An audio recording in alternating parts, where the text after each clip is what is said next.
welcome to AM Exclusive on the AM Show. Of course, my name is Sweetie Abochi, and we're coming to you today from the Africa Trade House. Now, I had my own introduction of a guest for today, but while waiting for our crew to set up, I found this really riveting profile or bio in the 2022 annual reports for Ghana Commodity Exchange. I've given you a clue, so here it is, who we are speaking to today. She is the Chief Executive Officer and a founding member of the Ghana Commodity Exchange. Her professional experience of over 20 years spans the UK, emerging markets of Southeast Asia and Sub-Saharan Africa's private and public sectors. And she specializes in strategy, innovation, and business turnaround. Prior to joining the Ghana Commodity Exchange, Mrs. Tucci was the first female and first Ghanaian business executive officer for Nestle Central and West Africa. During her 15 years with Nestle, she worked in various roles, and it goes on and on and on. But what struck me, she's a thought leader. She speaks and writes on leadership, marketing, communications, and intra-Africa trade. And she's a contributor to the Harvard Business Review, and that is the Chartered Institute of Marketing UK's Catalyst magazine for marketing practitioners. Our cherished viewers, this is AM Exclusive with Mrs. Tucci. Thank you so much for joining us for AM Exclusive. Thank you, Sweetie, for the invitation. Can I just refer to you as Mrs. Tucci? Tucci is okay. Tucci is okay. Mrs. Ivoe, but Tucci is my first name. All right, Tucci so Tucci is fine. Yes. Thank you for doing this. So your career spans across many different fields. I know you have a double master's in politics and French and so on and so forth. But in the first 20 minutes of this conversation, we want to unravel you. Who really is Tucci? So can you give us a bit of background to from education to how you came to be the founder, right? For a founding member yes, of Ghana Commodity Exchange. Okay. What's the story? Education, I'd say I've always loved education. I've loved to study my entire life. From the moment I could speak, I was interested in reading.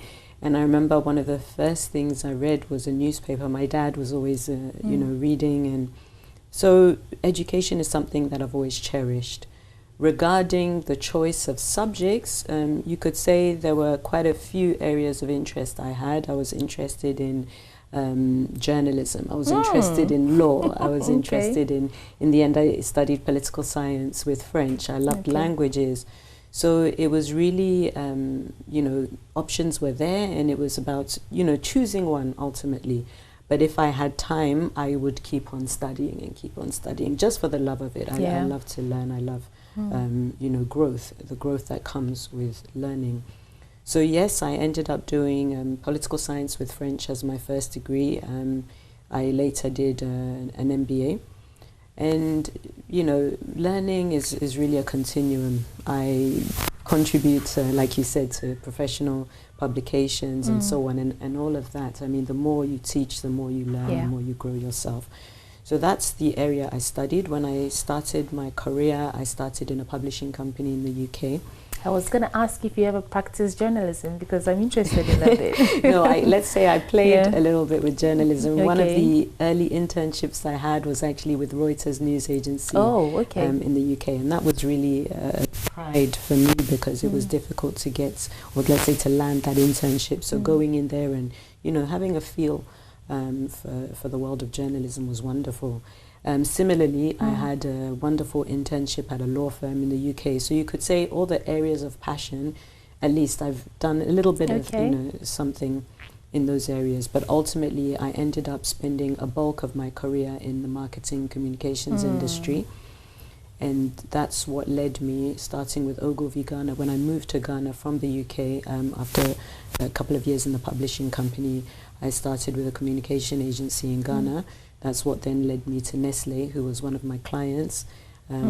So let's say I started the Nescafe brand in Ghana. I was brought there to really start to develop the coffee business for Nestle in Ghana. That led me on to other projects within Central West Africa. I also went to Indonesia as part of my time with Nestle, still working on the coffee business. And then eventually in end of 2017, beginning of 2018, I came to the Ghana Commodity Exchange to help set up this institution that we're now, in its 6th year of operation. So help set up, and we'll get to what you actually do, you as a person, as the CEO, and what the Ghana Commodity Exchange does, the value it brings to the economy and all that. But your experience spans across many fields, like I said. Is there a particular thing about your interest, passion, everything that you've done that you say has shaped you to become a powerhouse of a woman that you are right now? So within, when you're working in marketing roles, you'll find, especially, one of my earlier roles was as a brand manager. So I was the brand manager of this wonderful Nescafe brand. And as a brand manager, you're looking really at the entire value chain. So you're looking not just at the brand that you see in the shops, the products you see, the television adverts that bring it all to life, but everything before that. You're responsible for the P&L, the profit and loss account for that brand. You're responsible for developing, how the brand looks and sounds and feels. You're working with teams, cross-functional teams in the product development space, in the supply chain space. You're doing forecasting, demand and supply. So it's really, you can see it as a mini business. You're kind of like a mini business manager. You're a business manager for a brand. So I started in the field of brand management. I moved on to marketing manager type roles. And then I also had managing director roles also with Nestle. And what the time with Nestle also afforded me was the exposure to other markets. So I worked not only in Ghana, but in other countries in Central and West Africa, and then also Southeast Asia. Okay. Some of the stints were not only in one country, but also managing a business across the 23 countries of Central West Africa as well. So what that does, it allows you to understand the importance of diversity.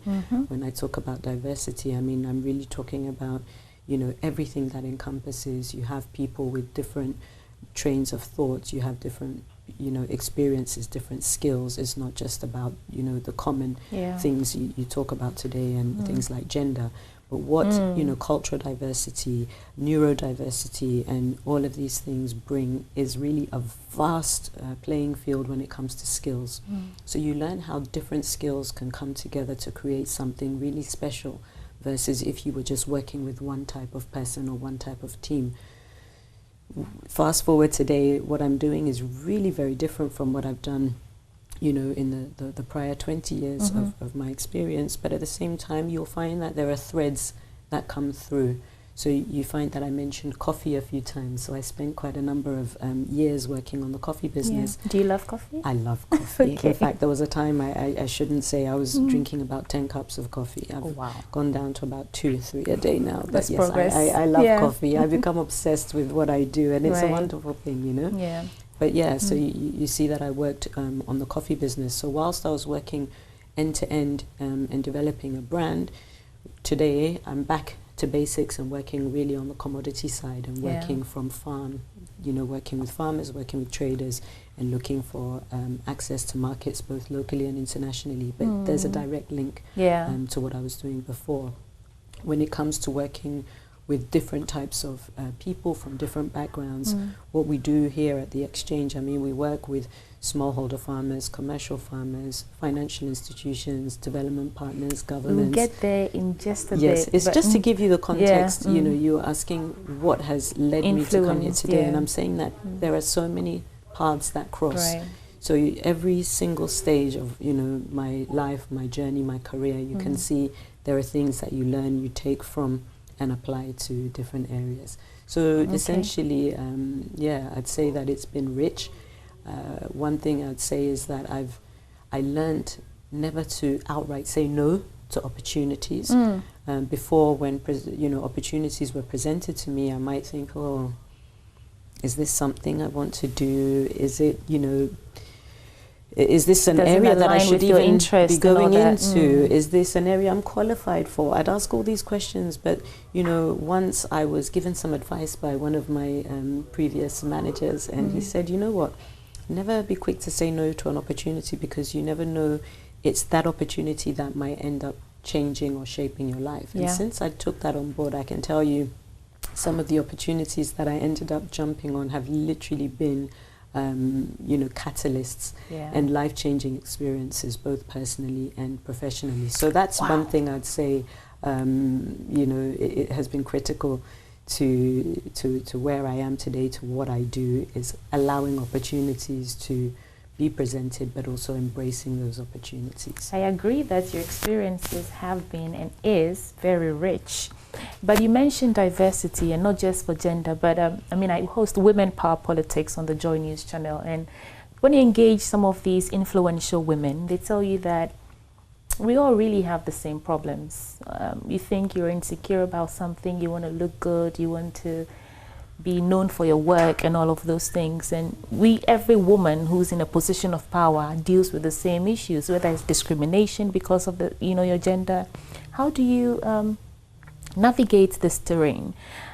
I don't want to say that as a woman, do you find any challenges in this role because you're qualified, even more than qualified? But do you get these experiences sometimes? The stereotypes, because you're a woman, do they treat you differently? I'd say even if they want to treat me differently, they don't, or it doesn't work, or my energy and my space doesn't allow it, because I go into every environment, prepared for the job at hand. It doesn't take more than a minute or two with me to kind of break any preconceptions or anything like that, because it's really about what I'm bringing to the table at any point in time. I don't say that discrimination doesn't exist, and and like you said, I've spent a lot of time with wonderful women, powerful women, and there are so many different stories, and sometimes I'm really surprised at those stories. So I wonder, either it's happened to me, but I've been blind to it because I don't respect such barriers. But I honestly haven't felt it as much as maybe other women. I have to say, maybe a large part of that is also the kind of environments I was working in before. So I was working in multicultural environments. When I worked in a regional office, there were people from maybe 30 different countries. So what that does is, different backgrounds come with different values. And it's true that I think in the African setting, there is a lot more maybe chauvinism to some degree. There are differences in views when it comes to male, female leadership, whereas in other cultures, leadership is just considered that leadership, and it doesn't, gender is not attached to it. So maybe I've benefited from working in some of those backgrounds before. Now I'm working in a, let's say, almost purely Ghanaian environment as we're building the Ghana Commodity Exchange. So before we've, tapped into global markets, and also it's, public sector, largely public sector driven, a lot of the work that we do, although there's a huge private sector element as well. So definitely it's different to what it was in the purely private sector, multicultural environment. But no, I think that, like you said, when you're qualified, that always always comes through, and eventually preconceptions, start to drop or fade. Okay, you said as you're building the GCX. So for those who are unfamiliar with that's the Ghana Commodity Exchange, and you are the CEO. So for those who are unfamiliar with it, could you describe the core operations of GCX and what you really intend to achieve? What gaps did you seek to fill with this institution? Maybe I'll mention the 4 pillars. So we talk about the commodity exchange providing access to markets, access to finance, access to storage, and access to information. So we're kind of dealing broadly in these 4 areas. I sometimes like to describe the exchange platforms in 2 ways. One, I say, if you have a little inkling what a stock exchange is, you can imagine a commodity exchange is similar. It deals in the facilitation of trade, but instead of stocks, we're dealing in the facilitation of the trading of commodities. So commodities are actually securities. People can buy and sell, and people can also buy to use the end commodity. The other story I tell is a lot of people know Amazon. So people go online to shop, even from Ghana, from all over the world. And it's a little bit like that. We help, again, we facilitate in the trade of commodities. It's electronic trade. So sellers who have a commodity to sell can come to the platform to sell their commodities. Buyers who are looking for a commodity will come to our electronic platform to look for those commodities. So the only difference between us and an Amazon in the technical sense is that a commodity exchange is membership based. Okay. So we function around rules. We are regulated. We're regulated by the Securities and Exchange Commission of Ghana. So there are different rules, but essentially, if you are a member, you can sell your commodities through the exchange, or you can come to the exchange platform to buy commodities. So here, when I talk about the platform, I'm often talking about the electronic trading platform. So now we have some warehouses that we manage. So sellers who have commodities to sell will deposit those commodities in our warehouses, where we certify them, we standardize them. If they're not of food grade quality, we can't actually take them in. But if they are, when we talk about certification and standardization, we'll look at your commodity and we'll tell you if it's the highest quality or the lowest, food grade quality, and so on. So there are grades 1 to 4, with 1 being the highest. We certify that, and then we store that for you. When you're ready to sell your commodity, you can go into the platform to put your commodity up for sale. As a buyer, if you're looking for a certain standard or a certain quality grade, you can come to us. If you go to the open market, and again, I always say there's nothing wrong with open market. There are alternative forms of trade. People who like to shop, I don't like shopping much myself, but people who like to shop like options. Sometimes you want to go into the shop, sometimes you want to shop online, sometimes you want a personal shopper if you can afford one. And I think alternative markets are good. But if you go to the open market and you want to buy any grains, you're going to buy it. There isn't such a thing as grade 1, 2, 3, or 4. No, you're just buying it in the Olonka rubber or the sachet or whatever size you're looking for. When you're coming to the exchange, if you're going to get a grade 1. And this is important if you're producing things like baby food or adult nutrition. You want the highest quality food grade. If you're buying grains for animal feed, you may go for a lower grade, for example. So buyers who are looking for a particular quality will come and purchase from the exchange, knowing that they're guaranteed that quality. So the role we play as a counterparty or as an intermediary is we guarantee the quality of the commodity for the seller who deposits with us. We have good storage conditions which maintain your quality, and we guarantee the quality of the commodity for the buyer who's looking for a particular commodity. So we have all sorts of mechanisms in place to ensure that and to guarantee that trade. So, before this, you mentioned that you work with smallholder farmers. What is the direct connection there? Do you go to them directly when they harvest their produce to put them in your warehouse? How does that work? What's the relationship there? Okay, so I'll come right on that, because I just mentioned the storage. So the access to storage was one of the pillars. So people can come and store and preserve their quality. When I talked about access to markets, so now the seller, who can be a smallholder farmer or can be farmer cooperatives or can be commercial farmers or traders, now they know that buyers can come to our platform, so they have access to more buyers than they may have had if they were just waiting on at their farm gate for people to come and buy. Here they can deposit it and know that there are loads of buyers who they may never have met before. So this is what we talk about, access to markets. Okay. Then we talked about access to information. So when a trade is made, every day we share the price information of the commodities to the sellers, to the traders, so they know the value of their commodity. So where hitherto they may have been, waiting on their farms for buyers to come negotiate a price, they take the commodity and they really don't know the value of their commodity. Because this is a transparent method of trading, they understand that, when I have a higher quality grade, I may even get a premium on prices. They get price information every single day. And that helps in terms of negotiation power.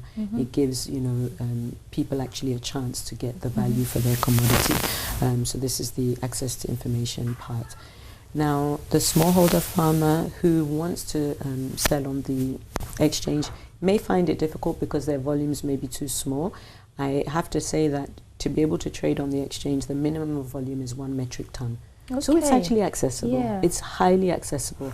But at the same time, you may not want to be traveling with 1 metric ton all the way to a warehouse to wait for trade and so on. So what they do is they come together as farmer-based organizations or cooperatives.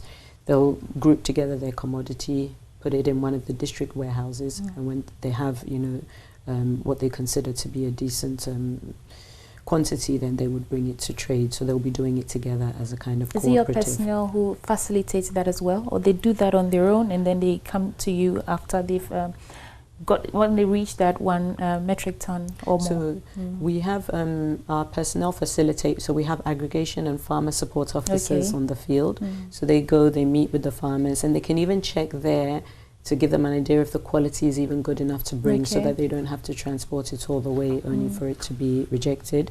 But yes, generally, if the quality is good and they're ready to sell, they would bring it to a warehouse. The difference is that we don't charge anything until they've made their trade. So they pay for the storage after they've sold and gotten their money. So we're very accessible. People will ask you, if you're doing all this, how come we don't know about GCX? Yes. And one of the things I always say first is that in those communities where we have warehouses, they do know of us, because we do community engagement. When we're going to open a warehouse, we spend time with farmers in the area. We go to the markets, we have town halls, but we haven't been, you know, making widespread information because we're not everywhere. So on the one hand, you don't want to make all this noise, and you want people are going to come wanting to use your services, and then they can't have access to the services. We'll just be disappointing people. So this has been a kind of gradual effort in terms of. You said building. We're still very much in the building stage. Yes. Okay, I think it's an interesting dynamic, and many not just agricultural resource persons or stalwarts will tell you that it is the backbone of Ghana's economy, but there are so many challenges in there. You can talk about infrastructural gaps, access to information even, and all that. Do you intend to stand in the gap in terms of what you're doing here, which is very beneficial to those who are on board the Exchange Commission, and there are many farmers left who still experience post-harvest losses, still don't know what to even do when they harvest their produce? How do you intend to stand in the gap? No, I mean, you're absolutely right. And you know, the job is so big. It certainly won't be one institution or one sector that's going to make it work, but we do need to work together.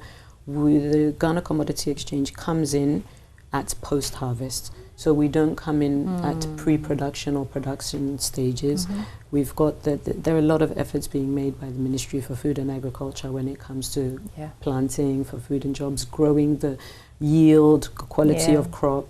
There are extension workers, and there's work being done in that area. GCX comes in at post-production. So once you have your commodity and you're looking for access to markets, that's when you come to the exchange. You mentioned post-harvest losses, and yes, this is key, and this is definitely one of the areas that we stand in the gap, but we want to do an even bigger job going forward.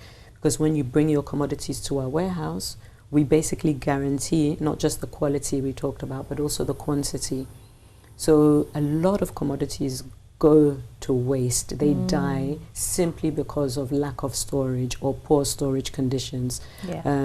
And it's estimated, depending on the grain or the crop, up to 40%, sometimes in some crops even more. But let's say maize is touted to be about between 30–40% post-harvest losses, mainly because of lack of access to storage. When you bring commodities to a GCX warehouse, you basically lose nothing. We give you a provision to lose about 1%. And that's just moisture loss, because over time you lose the commodities lose moisture, the grains lose moisture. But apart from that, it's almost 100% preserved. So imagine if we had more of these warehouses and we could store them in these same conditions. That 40% literally is money going to farmers' pockets because they can sell it.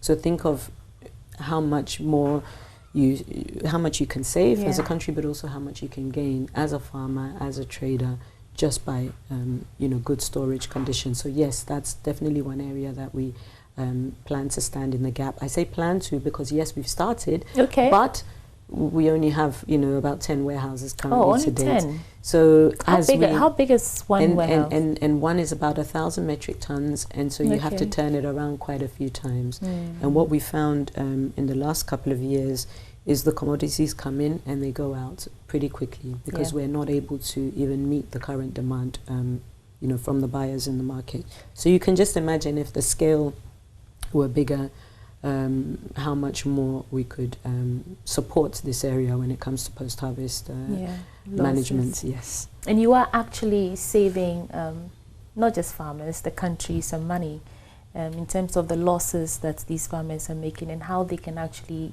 get value for their produce. Could you give me, can we quantify it so we understand the value that you're bringing, not just these farmers, but the country as a whole? I would put it in broad terms to say, when you have enough food to feed the population, when you're producing enough for consumption and then you're producing excess, that's where real power then lies. So at the first, in the first part, you're talking about food security.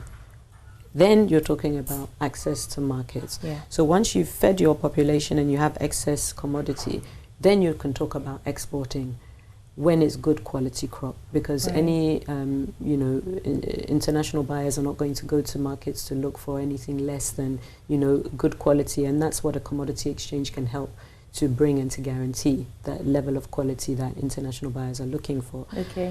When you start to export good quality commodities and it's going through a structured market, through a structured platform like the exchange, then you can understand the volumes that are being exported, and you can actually make your gains, your taxes, your, you know, import taxes, your export taxes, and this is directly benefiting government, which can then go back into developing the sector, amongst other things. Today, the markets are so informal, you will lose a lot from, you know, export tax. So this is just one very critical, but, you know, and huge impact area.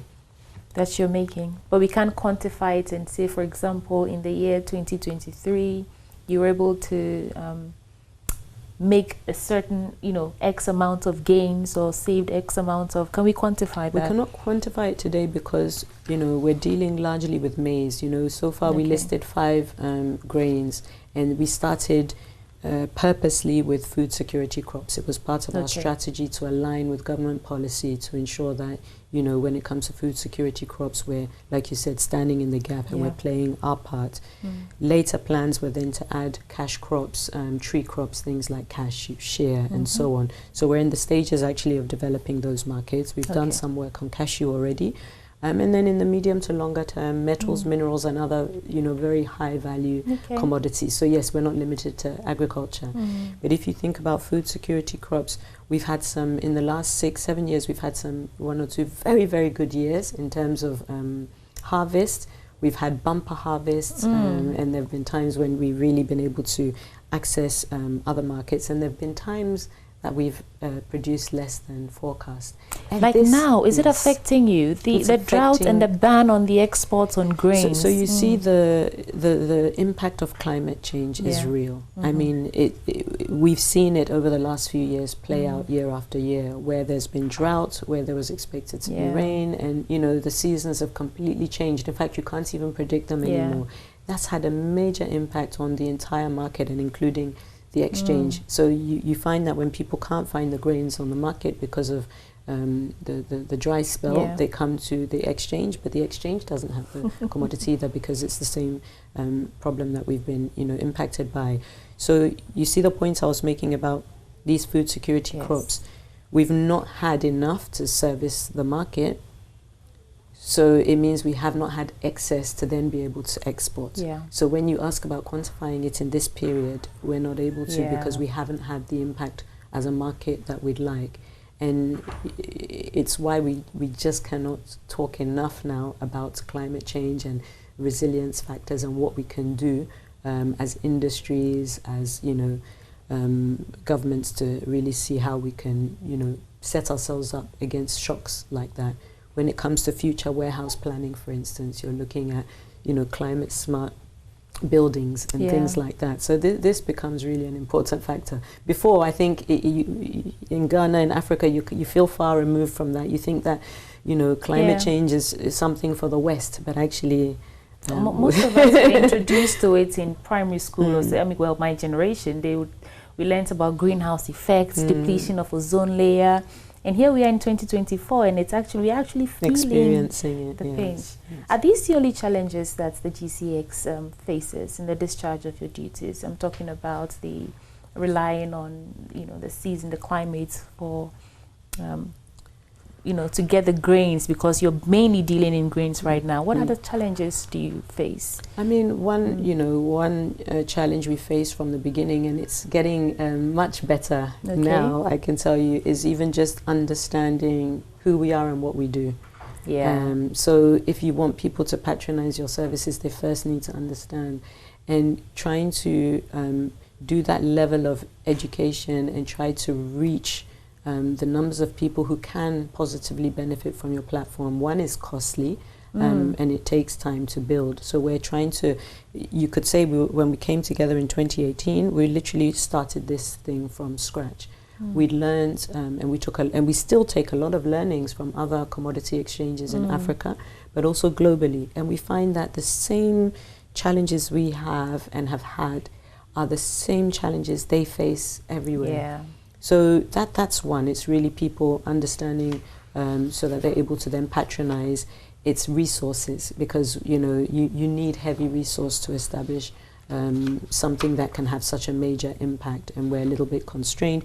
There are other areas like that. And again, I mentioned 5 commodities we've listed, but the list of commodities is endless.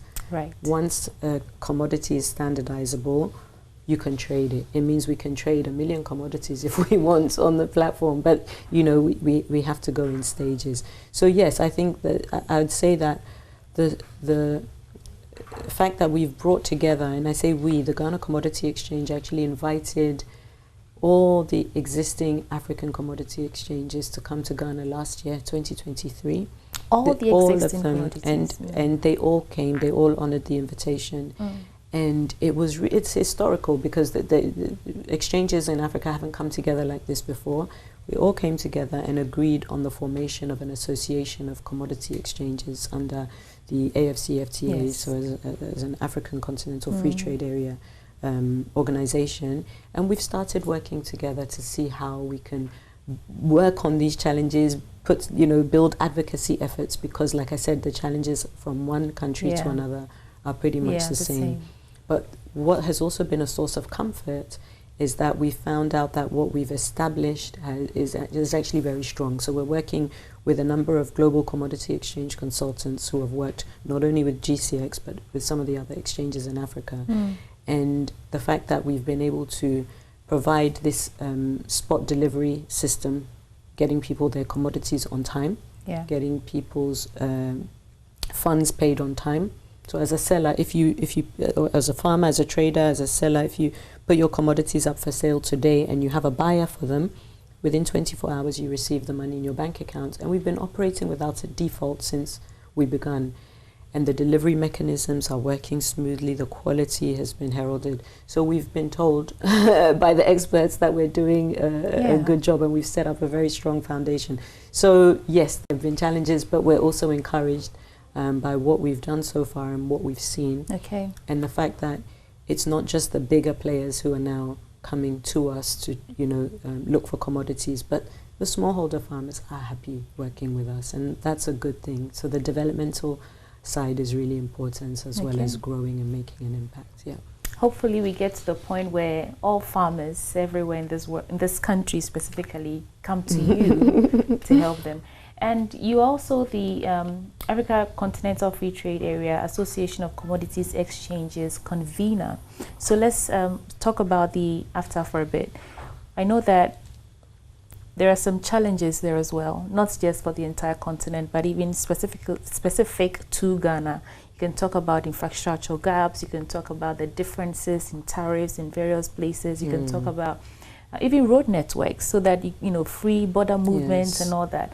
Do you think that we're doing enough from our side or on our parts as Ghanaians, as part of this continental free trade area, and what remains to be done? I say, the plan is ambitious, but if you don't have ambitious plans, you're never going to go anywhere. But if you think about how difficult it can be to trade even within one country, trading, free movement across countries, looking at standards. You have different regulations, different regulatory authorities. And then, yes, infrastructure is not where it should be across the continent. You talked about road networks, which are critical. Also, I mean, trains. If we had, well-functioning train networks, we should be able to transport goods across our different countries in a, much more easily. So let's say the gaps are huge, the challenges are mammoth, but they're not impossible. And what I appreciate about what AFCFTA is doing is that they're trying to do things on a small, basis to begin with. So there's something called the GTI, Guided Trade Initiative, that started by looking at a few countries, a few, goods and services, and get those trades happening, because you need to start somewhere. If you think you're waiting for all the rules to be established, for all the countries to have harmonized standards across goods, across services, you won't even start. You won't start, and you'll be waiting for decades. So I think, I really appreciate the efforts that are being made to get this thing moving. In terms of the role of digital innovation in increasing reach and efficiency for farmers, do you think that, or do you believe that there is more potential for digital technologies like mobile banking apps, blockchain and all that to enhance your efforts to actually just help you, achieve your intention for the commodities exchange? Do you think that digital technologies play a pivotal role here? And they do. Where do we start from? They do. I mean, the exchange trade is fully digital. It's all online. I mean, whenever we talk about smallholder farmers, people get the impression that we're doing basic trading. No, they are trading their commodities online. And this is just a wonderful thing. And even the older farmers, Really? Some of them What about the illiteracy rates? Some of them have, when they come and they learn, they realize it's relatively easy. Our team speak practically, I mean, not every single Ghanaian language, but we speak at least 20 languages amongst the team here. Okay. There's Ga, there's Tree, there's Fancy, there's Ewe, there's Dagbani, there's so many, there's Hausa, there's English, there's even French, so that when we start moving internationally, but many of the dialects are being spoken here. So we're able to communicate effectively with people across the country. And once they understand the system, it's relatively easy to use. But even those who are not comfortable with technology, the beauty is that they've brought on board their children, who are young adults, or to join them in the industry. So they're what we call the floor reps. So you can be the member, or you can designate a floor rep. So where in the past, farming, in the not so distant past, farming was likened to the hoe and cutlass and boots and hats only. Now technology is becoming a big part of it, and we're playing a big role in that. So as youth who may not have aspired to go into farming, now they're seeing farming as a business. They're seeing agriculture as a business, agribusiness versus, so you can most of us want to retire as farmers. Yes, I would love to retire. You see, so you see the image is changing. If you can plant your crop, then you can trade it electronically for local markets and eventually international markets. If you can add further value to it and go into processing, I mean, it's a whole chain, but technology is becoming an integral part of that, and it's also what's making the business of agriculture so much more attractive than it has been in the past. So yes, digital is critical, and for us, it's at the center of what we do. Everything is electronic, everything is online. We're building apps, and we're also doing that in-house. So our technology team are working on different apps that they can present to the market. So one of those that has to come out within the next 12 months will be the digital trading app.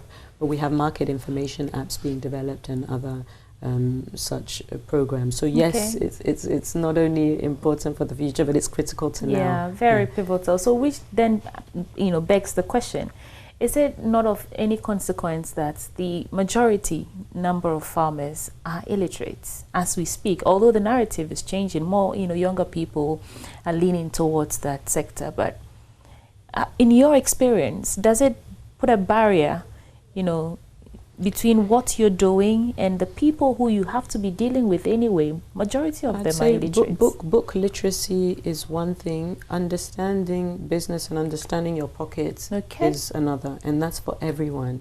And that's why the pillar on access to information is so important, because if you're somewhere in the hinterlands and you don't have access to information and you don't know the value of your commodity, you will be cheated. But let's face it, everyone has a phone. Many people have smartphones, and at the very minimum you have what we call the YAM, and that YAM can give you price information from the Ghana Commodity Exchange on a daily basis. So it doesn't take someone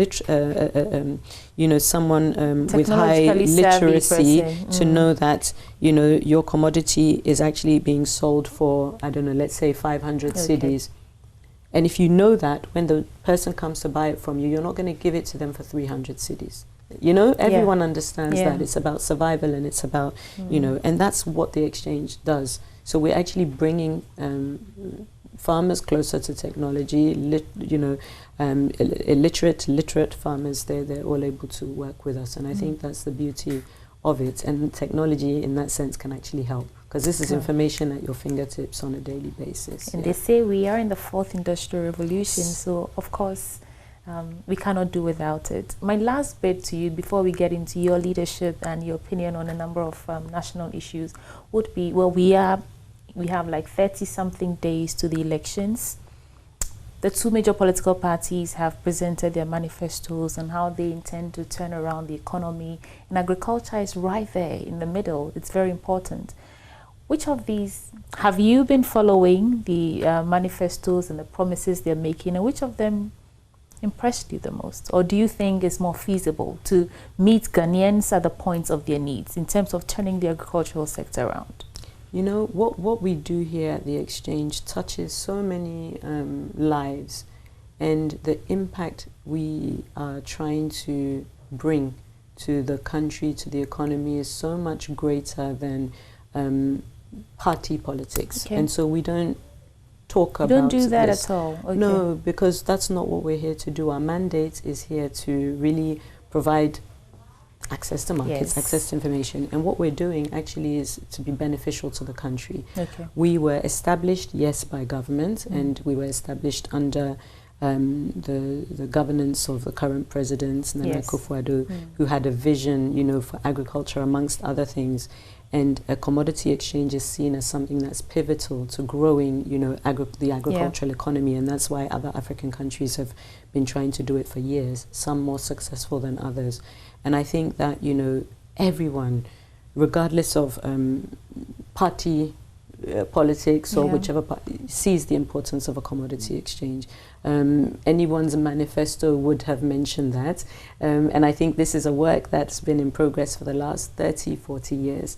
So although we established the actual exchange in 2018, there have been talks around establishing a commodity exchange for years. And various governments have done work on this. I think the first feasibility study was done under President Kufuor's government.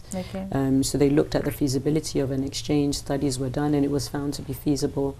And then a project team was established under President Atta Mills of blessed memory. And then they looked at how they could look at the design of a commodity exchange. President Akufo-Addo then came in and said, okay, we've talked enough. And it's time for action. Let's get this thing up and running, and let's start to really, make an impact in this area. And so within months, we said, yes, studies have been done. It is feasible. We've accelerated, we've learned, we built a platform within the space of 12 months, and we started to operate. And like I said, you try things, you test things, and you move on. So our approach has been very much kind of piloting at every stage of the game, because if you put in a lot of work, a lot of resources, and then it fails, you have a bigger problem. So why not try? We started with one warehouse. Let's make sure that that quality guarantee that we place a stamp on, we get it right. When we talk about, paying you, we call it T+1, trading +1. So you trade, and within 24 hours, within one day, you get your money. Let's make sure that people are getting paid. They see the proof of it. And then, we move on from there.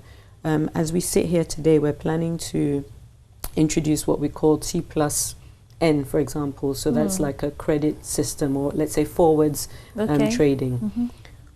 Everything I've described so far has been spot trading. So people sell commodities and people buy them. They take physical delivery for immediate use.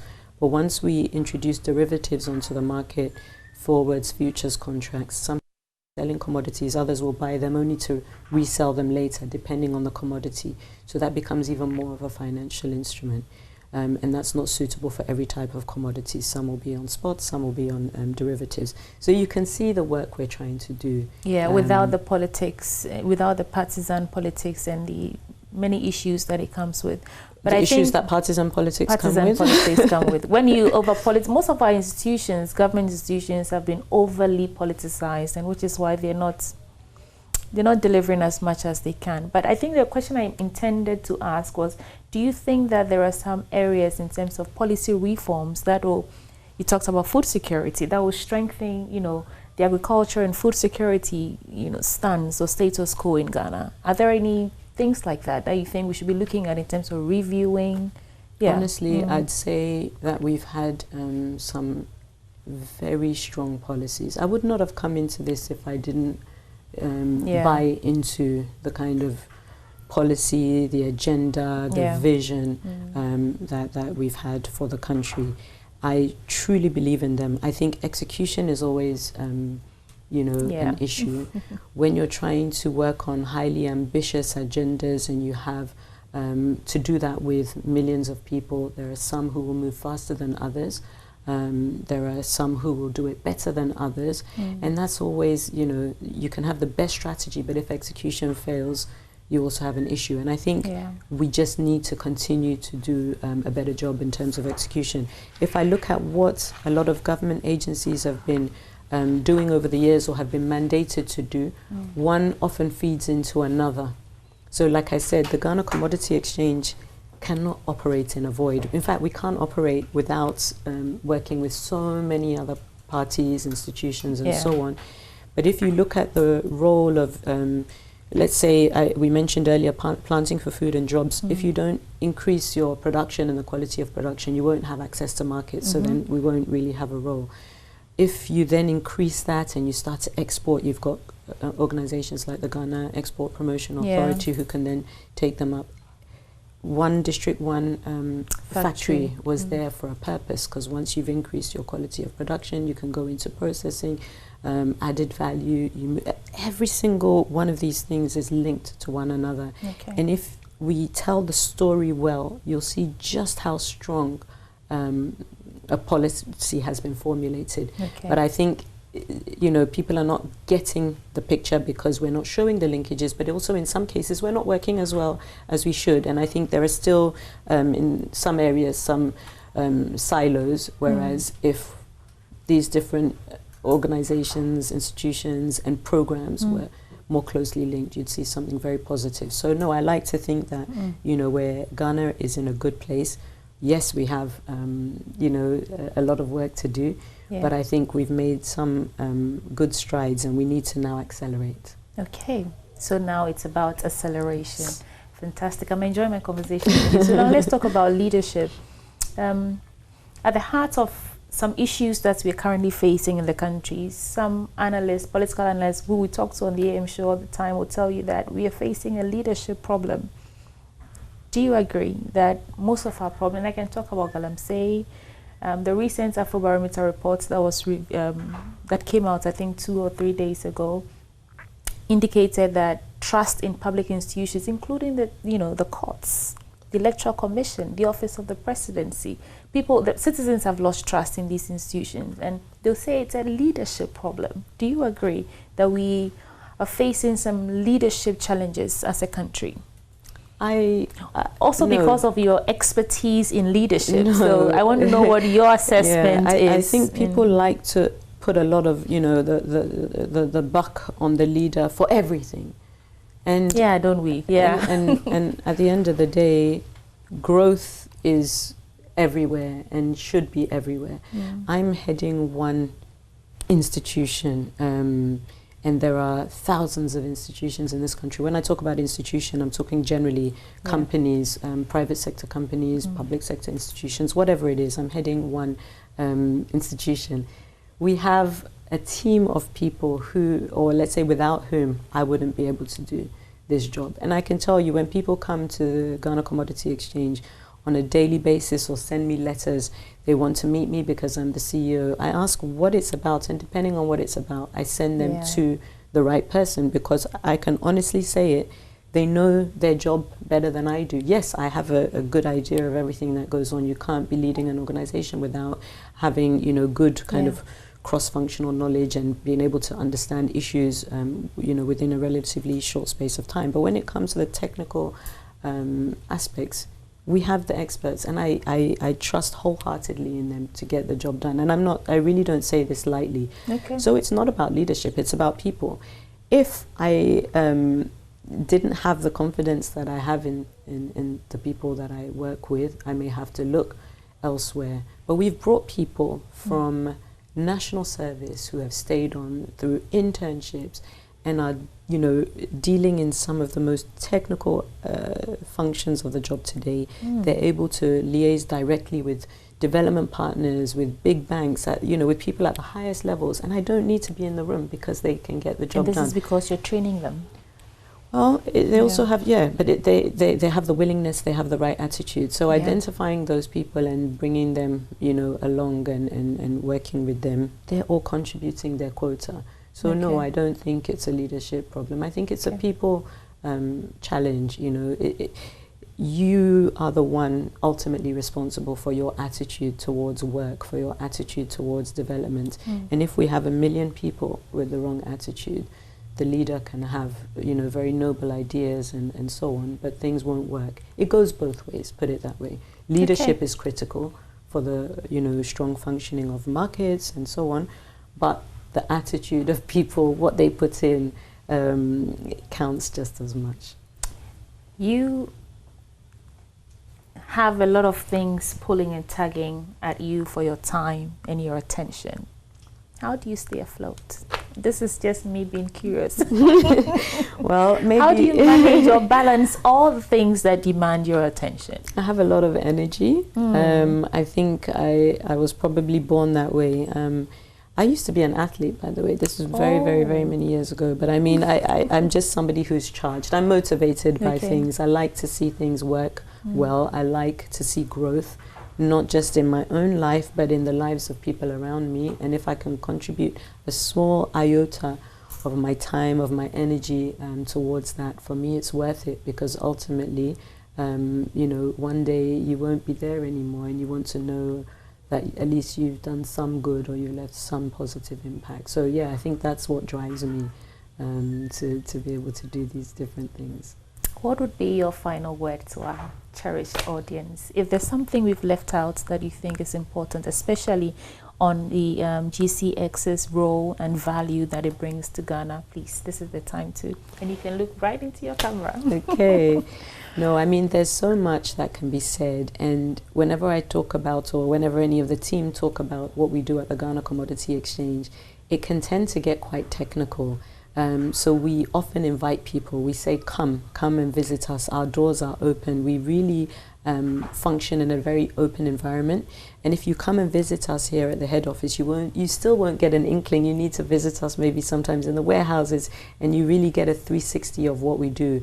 We're open, we're accessible. We want to work with as many people as possible. But I also encourage people generally to look at agriculture as a serious business. I think if people don't know what to do with their little savings, or, you know, they come into opportunity, agriculture is definitely a good place to invest in, because we're just beginning and there's so much opportunity for growth. So I would say, no, come learn more from us. You know, we're always ready to engage. We definitely won't cover it all now, but we're open to sharing more as we continue on this wonderful journey. Thank you so much, Tuchi Ivory, Ivory, CEO and founding member of the Ghana Commodity Exchange. And it's been really great talking to you on the AM show, AM Exclusive. It's my pleasure. Thank you so much for the time. Thank you very much, sweetie. Thank you for the invitation. Right, so this is it for AM Exclusive. If you're watching us on TV or across social media all the social media platforms, let us have a sense of your thoughts as well. Thank you for watching.